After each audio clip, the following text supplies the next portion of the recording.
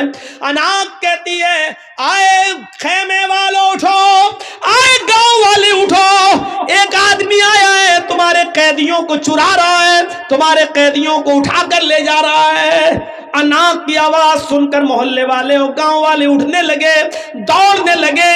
مرثد ابن ابی مرثد نے جب ان کو آتا ہوا دیکھا تو وہ بھاگ گئے، ایک پہاڑ کی طرف چلے گئے، اور پہاڑ کے اوپر چڑھنے کے بعد ان کو ایک غار نظر آئی تو وہ پہاڑ سے نیچے اتر کر اس غار کے اندر چھپ گئے۔ وہ لوگ پہاڑ کے اوپر تک آئے، ان کو غار کا دروازہ نہیں دکھائی دیا، انہوں نے گاؤں والوں نے اس پہاڑ کے اوپر کھڑے ہو کر پیشاب بھی کیا۔ مرثد ابن ابی مرثد کہتے ہیں، بخاری کی روایت ہے، وہ پیشاب کر رہے تھے اور ان کا پیشاب ہمارے سر پر آ رہا تھا، وہ پیشاب کر رہے تھے اور ان کا پیشاب ہمارے سر پر گر رہا تھا، لیکن میں ٹس مس نہیں کر رہا تھا، اگر میں تھوڑا بہت ہلتا تو وہ مجھے پہچان لیتے اور دیکھ لیتے، میں ایسے ہی چھپا رہا، یہاں تک کہ کچھ دیر کے بعد وہ سب چلے گئے، رات کافی ہو گئی اور وہ سب چلے گئے، عناق بھی چلی گئی، یہ سوچ کر کہ اب تو مرثد ابن ابی مرثد بھاگ گیا ہے۔ پھر تھوڑی دیر کے بعد میں غار سے نکلا اور پھر میں اپنے کام میں لگ گیا، اس کے باوجود میں نے ایک آدمی کو اٹھایا، اس کو اپنے کاندھوں پر لادا، لیکن وہ بہت بھاری آدمی تھا، ہم اس کو لے کے چل نہیں پا رہے تھے، وہ بار بار اس کو اٹھاتے اور وہ مجھے تھکا دیتا۔ تھوڑی دیر کے بعد ہم جب اس کے گاؤں سے باہر نکلے تو میں نے اس کی پیروں کی بیڑیاں توڑی اور اس کے ہاتھوں کی بیڑیاں توڑی اور اس کو لے کر اللہ کے نبی کے پاس آیا، اللہ کے نبی محمد رسول اللہ کو پورا واقعہ سنایا، اے اللہ کے نبی صلی اللہ علیہ وسلم ایسا ایسا معاملہ ہے، عناق ہماری پرانی دوست ہے، اس سے ہمارے زمانے جاہلیت میں بڑے اچھے تعلقات تھے، اس کے ساتھ میں زنا بھی کر چکا ہوں، اس کے ساتھ میرا اٹھنا بیٹھنا سب کچھ تھا، اس کے گھر پہ رہتا تھا، اے اللہ کے نبی کیا اسلام لانے کے بعد میں اس سے نکاح کر سکتا ہوں، کیا میں اس کو اپنی بیوی بنا سکتا ہوں؟ آپ اجازت دیجئے کہ میں عناق کو اپنی بیوی بنا لوں۔ اللہ کے نبی صلی اللہ علیہ وسلم خاموش رہے کہ آئے مرثد انتظار کرو، اللہ رب العالمین کی طرف سے اگر کوئی حکم ہوتا تو میں تمہیں بتاتا ہوں کہ تم عناق سے نکاح کر سکتے ہو یا نہیں نکاح کر سکتے ہو، یہاں تک کہ اللہ رب العالمین نے قرآن میں یہ آیت نازل فرما دی کہ الزانی لا ينکح الا زانیۃ او مشرکۃ، کوئی زانی کسی زانیہ ہی سے نکاح کر سکتا ہے اور کسی مشرکہ سے ہی، اور کوئی زانیہ عورت کسی زانی مرد سے ہی نکاح کر